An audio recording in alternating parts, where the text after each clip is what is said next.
আমাদের বিকাশ 016019739। যে যেখান থেকে যতটুকু পারেন সহযোগিতা করবেন এই উপরে এই নাম্বারটি, আর অন্য কোনো পেজে না, শুধুমাত্র আমার এই যে ভেরিফাইড পেজটা আছে শুধু এখান থেকে। সর্বশক্তি নিয়ে চলেন আমরা সবাই, দলমত নির্বিশেষে নেতৃবৃন্দ সহ সবাই সুনামগঞ্জে।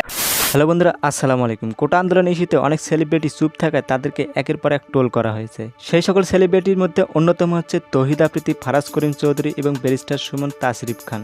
এই সকল সেলিব্রিটি কিন্তু 2022 কিংবা 23 সালে বন্যাঢ্য মানুষের পাশে অক্লান্ত পরিশ্রম করে কাজ করে গেছে এবং মানুষের মাঝে বিকাশ নাম্বারের টাকা নিয়ে অনেক টাকা সংগ্রহ করে বন্যাঢ্য মানুষের পাশে দাঁড়িয়ে কাজ করে গেছে এবং একজন মানবতা ফেরিওয়ালা নামে পরিচিত লাভ করে। কিন্তু 2024-এর কোটা আন্দোলনে সরকারের কথায় চুপ থাকার কারণে সেই সকল সেলিব্রিটি বা মানবতার ফেরিওয়ালাদের নামের পাশে বিকাশ ব্যবসায়ী নামটা জুড়ে দেওয়া হয়েছে। তাদেরকে দেখলে কিছু লোক বলে থাকে কিছু টাকা পকেটে, বাকি টাকা আমাদের। টোলকে অপেক্ষা করে 2024 সালে সবার আগে তাসরিফ খান 2টি বোর্ড নিয়ে বন্যাঢ্য মানুষের পাশে দাঁড়িয়েছে। এরপরে ফারাজ করিম চৌধুরী, তৌহিদ আফ্রিদি সহ বিভিন্ন মানুষ আসলেই বন্যাঢ্য মানুষের পাশে দাঁড়িয়েছে। এত টোল অপেক্ষা করে আবারও তারা প্রমাণ করলো যে তারা আসলে সত্যিকারের মানবতার ফেরিওয়ালা।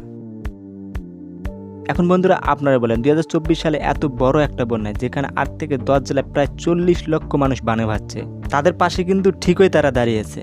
এবার কিন্তু তারা আমার বিকাশ নাম্বারে টাকা পাঠাও, অমুক নাম্বারে টাকা পাঠাও, এইটা কিন্তু বলে নাই। তাদের যতটুকু সামর্থ্য আছে সেটা নিয়ে ঝাঁপিয়ে পড়ছে বন্যাঢ্য মানুষের পাশে।